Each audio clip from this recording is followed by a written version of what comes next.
Mi nombre es Adrián Guadiana y yo voy a presentarles el algoritmo de demencia.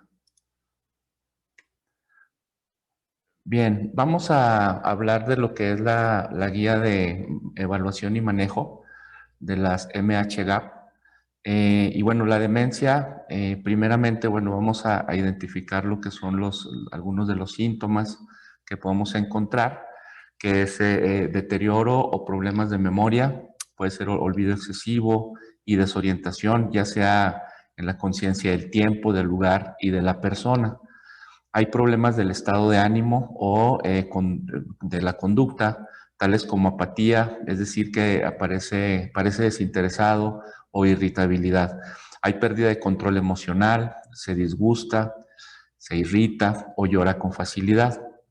Dificultades para llevar a cabo su trabajo usual, actividades domésticas o sociales. Entonces, estos son algunos de los primeros indicadores que nosotros podemos tomar en cuenta para pensar en hacer un diagnóstico de demencia, ¿sí? ¿Qué es la demencia? Es un síndrome provocado por una enfermedad del cerebro. Generalmente se da de naturaleza crónica y progresiva. Va avanzando. Las condiciones que causan la demencia producen cambios en la capacidad mental, la personalidad y la conducta de la persona. Y aquí a veces podemos pensar que es parte del envejecimiento y no, hay que identificar que sí es una enfermedad, ¿sí? Las personas que tienen demencia experimentan con frecuencia problemas relacionados con lo que es la memoria y estas habilidades necesarias para llevar a cabo las actividades diarias, ¿sí? Aquí podemos encontrar que este tipo de trastornos, de problemas, se pueden dar antes de los 65, en cualquier edad. Sin embargo, siempre se da, o la mayoría de las veces se da, en los adultos mayores. ¿Sí? E inclusive esta parte del ser una enfermedad que se da por lo general en adultos mayores, entonces tiende a confundirse. Los familiares tienden a confundirlo con el envejecimiento y es ahí donde pueden tener algunas de las dificultades para poder hacer intervención, ¿sí?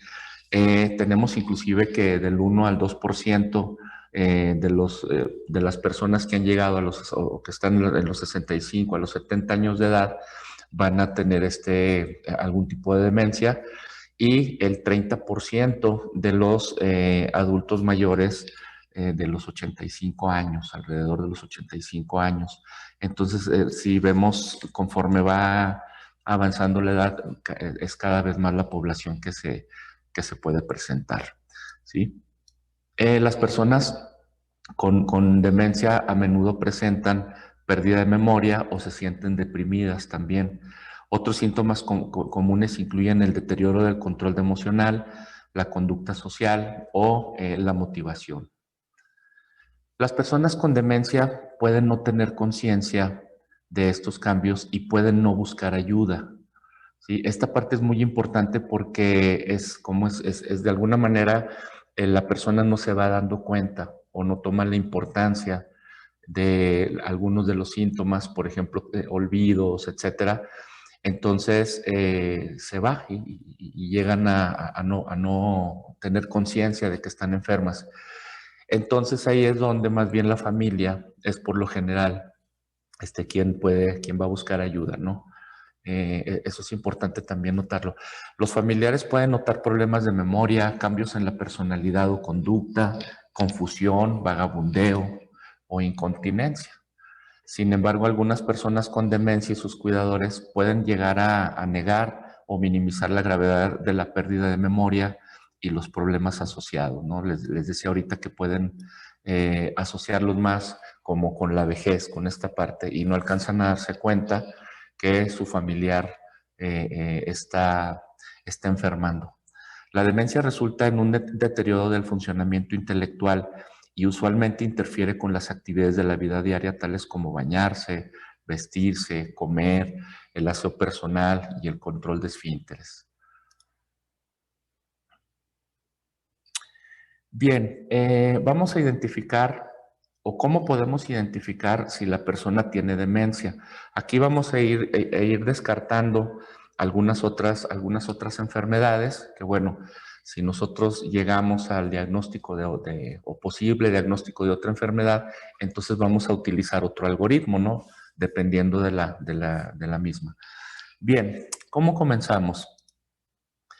La persona tiene demencia. Vamos a ver.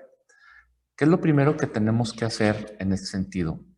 Pregunte a la persona y también a alguien que la conozca bien acerca de la presencia de problemas de memoria, orientación, habla y lenguaje y dificultades en la ejecución de roles o actividades clave, ¿sí? Por ejemplo, dónde están las llaves, por ejemplo, dónde pone sus cosas, si su medicamento lo toma como usualmente lo hace o si ya está, de pronto hay olvidos, etcétera. Hay que poner a prueba la orientación y la memoria del lenguaje, ¿sí? Aquí vamos a ver esta parte que también es importante aterrizarla, que es, vamos a identificar la demencia. Para esto tenemos algunos indicadores que vamos a revisar. Entonces, la identificación de la demencia va a requerir la evaluación de la memoria y el funcionamiento cognitivo, utilizando pruebas muy sencillas, preguntas muy sencillas, y la confirmación mediante entrevistas a familiares o a otra persona que conoce bien a la persona enferma, que estos problemas, identificar que se presentaron hace poco tiempo, eso es algo importante, que han ido empeorando y están causando dificultades moderadas para llevar a cabo el trabajo diario y las actividades domésticas o sociales. También la demencia se puede evaluar usando cualquier herramienta que haya sido localmente validada, ¿no? Que se haya, que sea válida. Luego, vamos a ver la parte de la evaluación de la memoria y el funcionamiento cognitivo. Entonces, evalúe la memoria pidiendo a la persona que repita inmediatamente 3 palabras comunes. Luego le pide que las repita de 3 a 5 minutos, cualquier palabra, sobre todo palabras que el enfermo esté acostumbrado a manejar. Evalúe la orientación con respecto al tiempo, es decir, hora del día, día de la semana, en qué estación estamos, el año, dónde nos encontramos, hablando del lugar, ¿sí? O, por ejemplo, que ubiquen algún lugar que también sea muy común para ellos.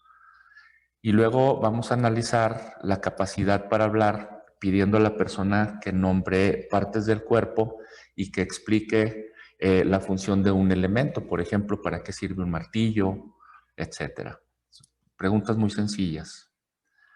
Luego vamos a entrevistar a lo que es el informante clave, ¿sí? En una entrevista con un informante clave, quiere decir que es alguien que conoce muy bien a la persona, puede ser su cuidador, algún familiar, etcétera. Pregunte acerca de los cambios recientes en el pensamiento y racionamiento, la memoria y orientación. Es frecuente que los adultos mayores tengan lapsos ocasionales de memoria, en tanto que algunos problemas pueden ser significativos aun si son frecuentes, ¿sí? Entonces, de todas maneras hay que tomarlos en cuenta. Pregunte, por ejemplo, si la persona a menudo olvida dónde pone las cosas. Se olvidan algunas veces de lo que sucedió el día anterior. La persona algunas veces olvida dónde está, ¿sí? Pregunte al informante cuándo comenzaron estos problemas y si han empeorado con el tiempo. ¿Hay algún periodo de tiempo que haya durado días, semanas o más en el cual el pensamiento y la memoria regresaron por completo a la normalidad? También es una pregunta importante. Puede ser difícil identificar los problemas relacionados con las actividades diarias si la familia los minimiza, si los problemas son relativamente pequeños o si las familias ofrecen rutinariamente mucho apoyo y cuidado a las personas mayores. Las tareas más complejas como la administración del presupuesto del hogar, ir de compras o cocinar, tienden a ser las primeras en afectarse. Las actividades principales del cuidado personal, tales como vestirse, bañarse, alimentarse y el control de esfínteres, solo se ven afectadas ya en una etapa posterior, una etapa más avanzada.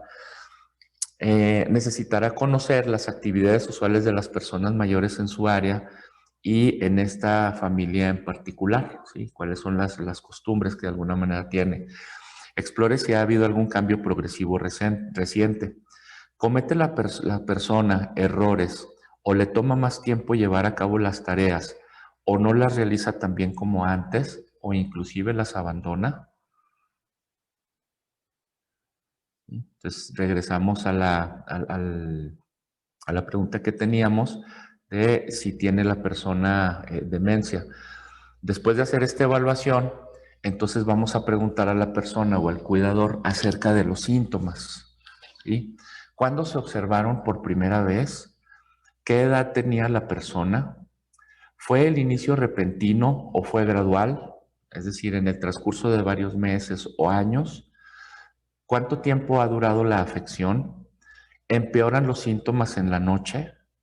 ¿Hay problemas asociados al letargamiento, alteración de la conciencia? ¿Estuvo el inicio vinculado a a una lesión de cabeza, a un desmayo o a una enfermedad vascular cerebral? ¿Existe una historia clínica de bocio, pulso lento, piel seca o hipertiroidismo? ¿Hay o hubo infecciones de transmisión sexual? ¿Hubo enfermedad cardiovascular? ¿El régimen alimenticio fue deficiente? ¿Hubo desnutrición o anemia? Y entonces todo esto nos va a permitir ir ya descartando otras enfermedades. Si se está evaluando a la persona, el deterioro cognitivo o los problemas de memoria, primero, han estado presentes durante por lo menos 6 meses y son de naturaleza progresiva y están asociados a la disminución del funcionamiento social. Si sí, si eso es lo que está sucediendo, entonces hay un probable diagnóstico de demencia, ¿sí? Entonces sí, nos vamos vamos a informar el resultado de la evaluación y van a ofrecer tratamientos psicosociales para los síntomas y el funcionamiento cognitivo. Hay que promover que se mantenga la independencia y la funcionalidad y bueno, hay que brindar seguimiento a la situación, ¿sí? ¿Qué quiere decir esto? Que bueno, vamos a hacer una intervención psicosocial y en este caso lo que nos recomienda el algoritmo es, bueno, informar los resultados de la evaluación. Pregunte a las personas que son evaluadas para diagnosticar o descartar demencia si desean saber el diagnóstico y con quiénes lo desean compartir, ¿sí? La explicación debe hacerse a la medida de su capacidad para entender y retener la información. Comience dando información básica. Es importante no sobrecargar con demasiada información. Hay que acordarnos que precisamente esa es la dificultad que está teniendo el paciente para estar reteniendo y memorizar. Entonces hay que considerar situaciones muy claras y muy específicas. Por ejemplo, la demencia es una enfermedad del cerebro y tiende a empeorar con el tiempo, ¿sí? Y aunque no existe cura, de todas maneras se puede hacer mucho para ayudar y apoyar a la persona y a la familia. Muchas inquietudes y conductas específicas se pueden manejar a medida que surgen. Se puede hacer mucho para que la persona se sienta cómoda y para que la vida del cuidador sea menos estresante. Haga una oferta realista de ayuda y apoyo constante e informe a la persona y al cuidador acerca de otros servicios de apoyo que están disponibles en su comunidad, ¿sí? Esa parte también es sumamente importante, no decirle que es curable, que va a estar mejor, que todo va. Hay que ser realistas en el sentido de la información que le vamos a dar. Por otro lado, bueno, las intervenciones psicosociales para los síntomas cognitivos y el funcionamiento, vamos a suministrar constante información de orientación, por ejemplo, estarle repitiendo y que esté tratando de que recuerde el día, la fecha, el clima, la hora, nombres de personas, a las personas con demencia para ayudarlas a permanecer orientadas con respecto al tiempo, el lugar y la persona. Hay que utilizar materiales como periódicos, programas de radio o televisión, álbumes familiares y elementos caseros para promover la comunicación, orientarlas en relación con eventos actuales, estimular la memoria y permitir que las personas compartan y valoren sus experiencias. Hay que utilizar oraciones cortas y sencillas para que la comunicación verbal sea clara. Hay que tratar de minimizar los ruidos contrapuestos, tales como el radio, televisión o conversación de otras personas. Hay que escuchar detenidamente lo que la persona tiene que decir, ¿sí? Es decir, hay que desarrollar lo más que se pueda la comunicación con ellos y estimularla. Mantener las cosas simples, hay que evitar cambios en la rutina y evita exponer a la persona a lugares desconocidos y confusos a menos de que sea necesario, ¿sí? Hay que promover también lo que es la independencia, el funcionamiento y la movilidad. Hay que planear actividades de la vida diaria de forma tal que maximice la actividad independiente, aumente el funcionamiento, ayude a adaptar y desarrollar habilidades y minimice la necesidad de apoyo. Hay que facilitar la rehabilitación en la comunidad, involucrar a las personas y a sus cuidadores en la planificación e implementación de estas intervenciones y ayudar en la coordinación de los recursos sociales disponibles. Eso, claro, hay que adaptarlo a las necesidades de cada paciente, ¿sí? De acuerdo a su contexto, a su familia, a los estilos, al lugar en donde vive, etcétera. También hay que considerar lo siguiente. Aconseje respecto de mantener la independencia y en el control de lo que son los esfínteres, incluyendo recordatorios y la regulación de ingesta de líquidos. Por ejemplo, si se presenta incontinencia, se deben evaluar todas las causas posibles e intentar todas las opciones de tratamiento antes de concluir que es permanente, ¿sí?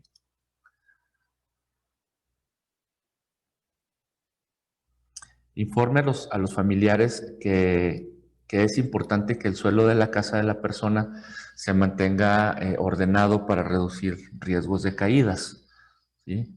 Recomiende hacer adaptaciones a la casa de la persona.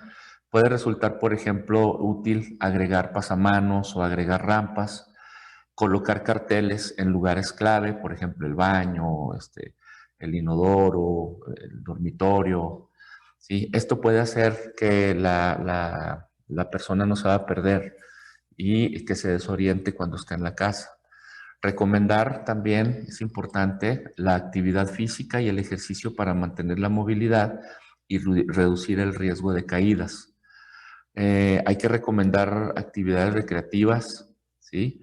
Personalizadas de acuerdo con la etapa de la demencia también, ¿sí? Tenemos que identificar cuáles son las que son las adecuadas para ellos. Remita a terapia ocupacional si es posible y si está disponible.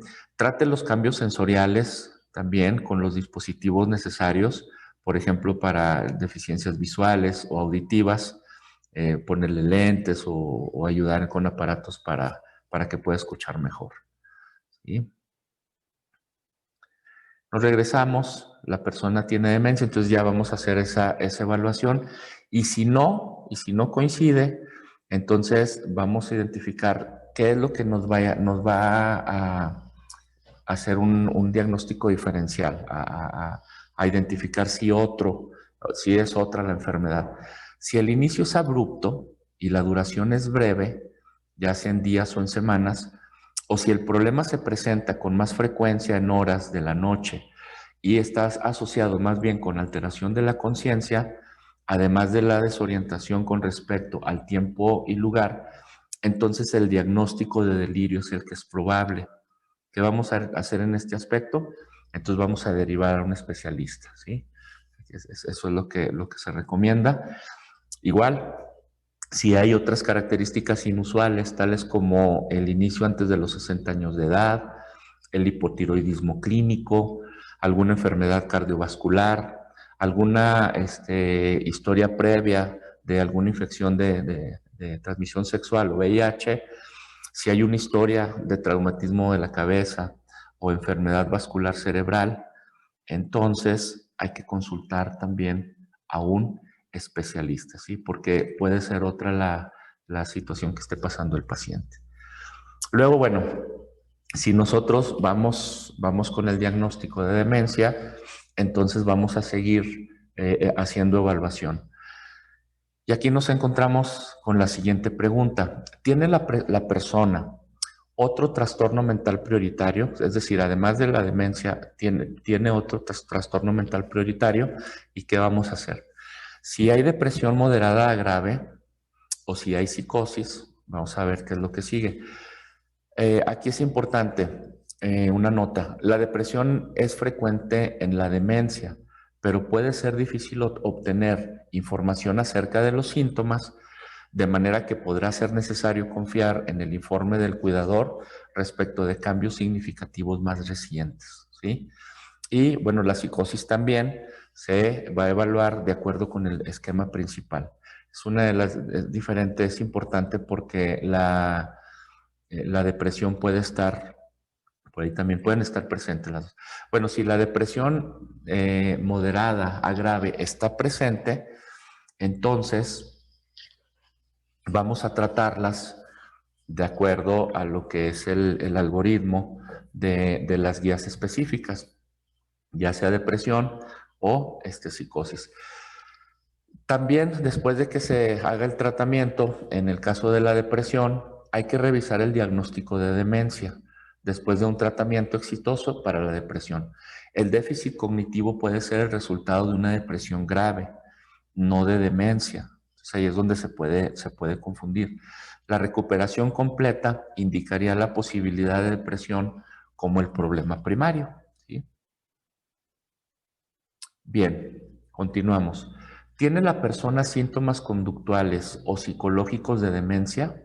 Entonces, vamos a preguntar al cuidador acerca de algunas áreas. Por ejemplo, en la conducta, vamos a preguntar acerca si hay vagabundeo, si hay alteraciones nocturnas, si hay agitación o inclusive si hay agresión. Síntomas psicológicos como alucinaciones, ideas delirantes, ansiedad o un estado de ánimo deprimido. ¿Cuándo y con cuánta frecuencia se presentan estos síntomas? Si estos síntomas presentan un problema, si estos síntomas representan un problema para la persona o el cuidador. También hay que explorar posibles factores precipitantes físicos, tales como dolor, constipación, infección urinaria. Los psicológicos, por ejemplo, hablábamos ahorita si antes hubo alguna depresión, o ambientales, tales como el hacinamiento o alguna reubicación de la persona. Y también hay que identificar o explorar si hay algún riesgo inminente de daño para la persona. Por ejemplo, si empieza a vagabundear, hay que tener mucho cuidado porque se pueden salir de la casa y se pierden ya en donde habitualmente ellos estaban, se pierden. Entonces, y van a tener dificultad o inclusive la imposibilidad de regresar a casa. Entonces hay que tener mucho cuidado con eso. Y también, claro que para el cuidador también hay que tomar en cuenta a esta persona que, bueno, se va a ir desgastando y puede tener algunas dificultades. Por ejemplo, a causa de la conducta lesiva que asusta al cuidador o que perjudica a otros. ¿Sí? Bien, si están presentes los síntomas conductuales y psicológicos, entonces vamos a ofrecer terapias psicosociales y también hay que brindar seguimiento. ¿Sí? Entonces, ¿qué significa esto? Entonces, vamos a hacer nuevamente intervenciones psicosociales, se recomiendan, que es el tratamiento de síntomas conductuales y psicológicos. Hay que identificar y tratar los problemas subyacentes en la salud física que pueden afectar la conducta, como dolor, infecciones, etcétera. Hay que considerar también las modificaciones ambientales, tales como sillas apropiadas, áreas donde pueda deambular en forma segura, carteles, por ejemplo, un cartel de no salir en la puerta principal de la casa o alguna indicación de la ruta hacia el inodoro, identificar situaciones, por ejemplo, comprar en un mercado concurrido o factores que puedan preceder, por ejemplo, salir solo, desencadenar o aumentar las conductas inadecuadas y trate de ver si se pueden modificar. Considerar estrategias que tranquilicen, calmen o distraigan, tales como sugerir a la persona que realice actividades que disfrute, por ejemplo, salir a caminar, escuchar música, participar en una conversación, especialmente cuando se siente agitada. Teniendo en cuenta que las personas con demencia están en riesgo de abuso y abandono, los profesionales de atención sanitaria deben permanecer vigilantes para proteger a la persona con demencia y en tal sentido deben aplicar cualquier política pertinente. Y bueno, el seguimiento, hay que realizar exámenes médicos y sociales periódicos, por lo menos cada 3 meses, y en cada sesión de seguimiento hay que evaluar comorbilidades médicas y psiquiátricas, incluyendo déficit visual, auditivo, dolor, control de esfínteres, estabilidad o progresión de los síntomas de demencia, buscando cualquier nuevo síntoma o cualquier cambio repentino, capacidad para participar en actividades de la vida diaria y cualquier nueva necesidad de atención que tenga el paciente. También hay que evaluar los riesgos de seguridad, por ejemplo, conducir un vehículo, administración financiera, manejar medicamentos, riesgos de seguridad en el hogar, derivados de cocinar o de fumar, posibilidad de vagabundeo, etc. También hay que evaluar la presencia y gravedad de la depresión y la presencia y gravedad de los síntomas conductuales y psicológicos de la demencia. ¿Sí? Entonces vamos a ubicar esas dos. También el riesgo de autolesión.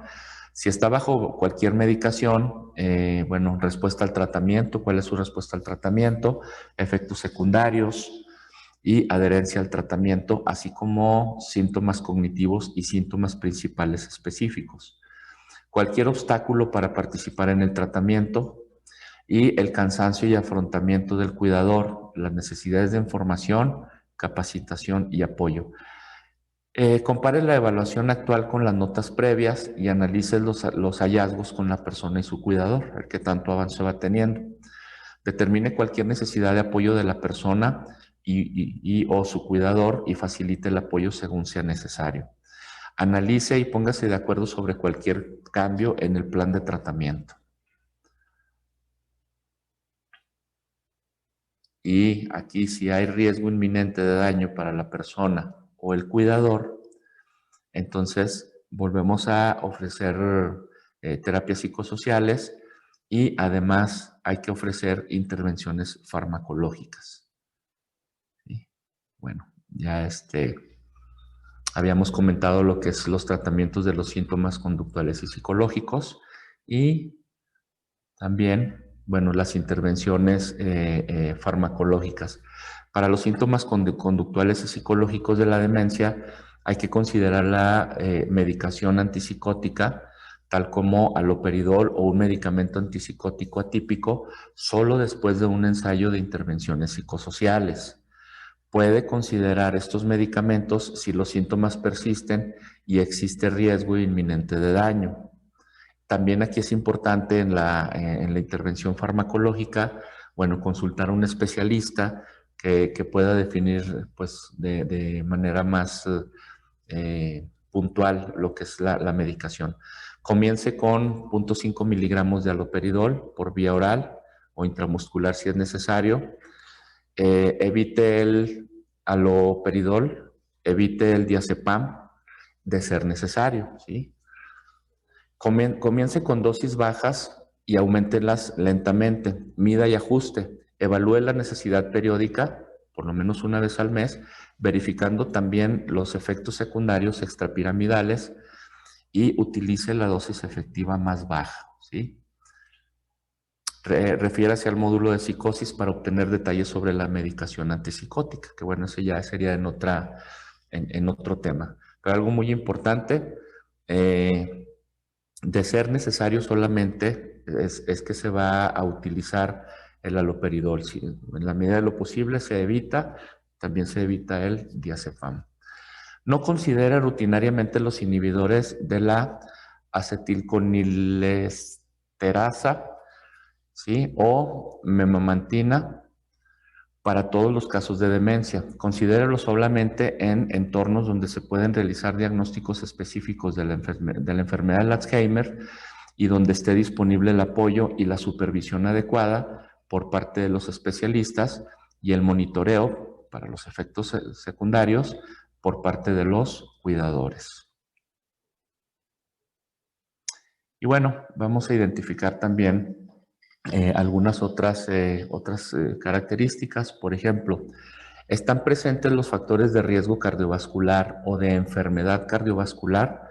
Hay que evaluar si hay hipertensión, hiperlipidemia, diabetes, fumar, si hay obesidad, ¿sí? Peso, relación cintura a la cadera, enfermedad cardíaca, enfermedad vascular cerebral, ¿sí? Si hay presencia de factores de riesgo cardiovascular o de enfermedad cardiovascular, entonces hay que reducir los factores de riesgo cardiovascular de acuerdo con las directrices locales.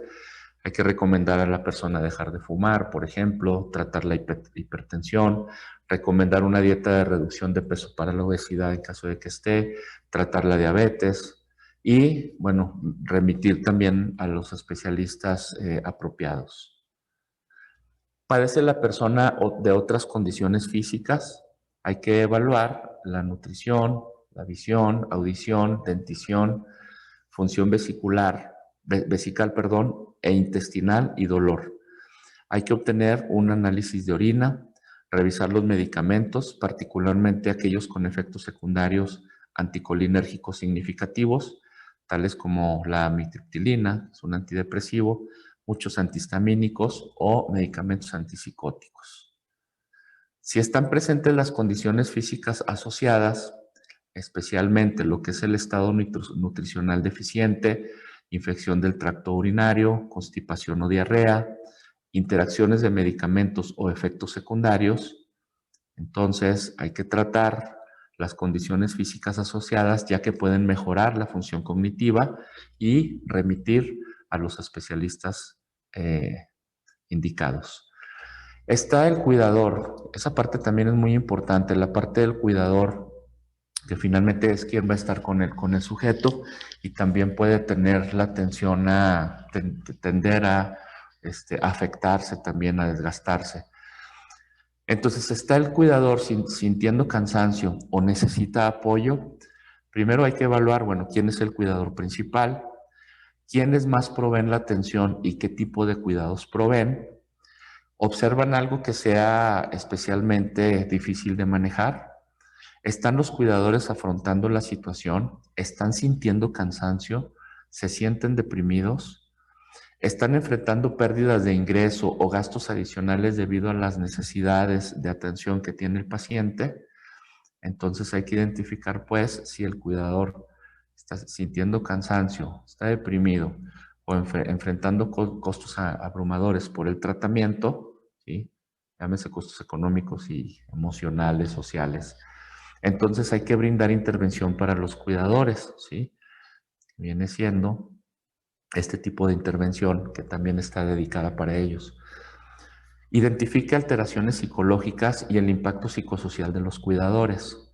Evalúe las necesidades del cuidador y asegure el apoyo y los recursos necesarios para su vida familiar, empleo, actividades sociales y salud, ¿sí? Hay que reconocer que cuidar a las personas con demencia puede ser extremadamente frustrante y estresante. Es importante que los cuidadores continúen atendiendo a las personas con demencia, evitando conductas hostiles hacia ellas y evitando descuidarlas. Se debe motivar a los cuidadores a que respeten la dignidad de la persona con demencia, involucrándolos en las decisiones sobre su vida en toda la medida de lo posible. A partir del momento del diagnóstico, hay que brindar información a las personas con demencia, así como a la familia y a otros cuidadores informales. Esto se debe hacer con sensibilidad, teniendo en cuenta los deseos de la persona y de los cuidadores. Hay que ofrecer entrenamiento y apoyo en habilidades específicas, como manejo de conductas difíciles, en caso de ser necesario, para que estas intervenciones sean más efectivas. Promueva la participación activa del cuidador, por ejemplo, a través de juegos de interpretación de roles, ¿sí? Hay que considerar también ofrecer apoyo práctico, por ejemplo, servicio de relevo del hogar para el descanso del cuidador principal, que se ponga de acuerdo con su familia o con la gente que esté cerca. Otro familiar o persona apropiada puede supervisar y cuidar de la persona con demencia, preferiblemente en el entorno habitual del hogar, claro. Esto puede aliviar al cuidador principal, quien puede entonces descansar y realizar algunas otras actividades. Explore si la persona califica para algún beneficio por discapacidad o apoyo social o financiero. Este apoyo puede provenir de fuentes gubernamentales o no gubernamentales o de algunas redes sociales. Si fuera factible, abordar el cansancio psicológico del cuidador mediante apoyo, consejería para la solución de problemas, intervenciones cognitivo-conductuales, entonces lo podemos referir al módulo indicado, ¿no? Evalúe y trate la depresión de moderada a severa de los cuidadores. Entonces ahí también él se puede referir a lo que es el módulo de depresión, por ejemplo, ¿no?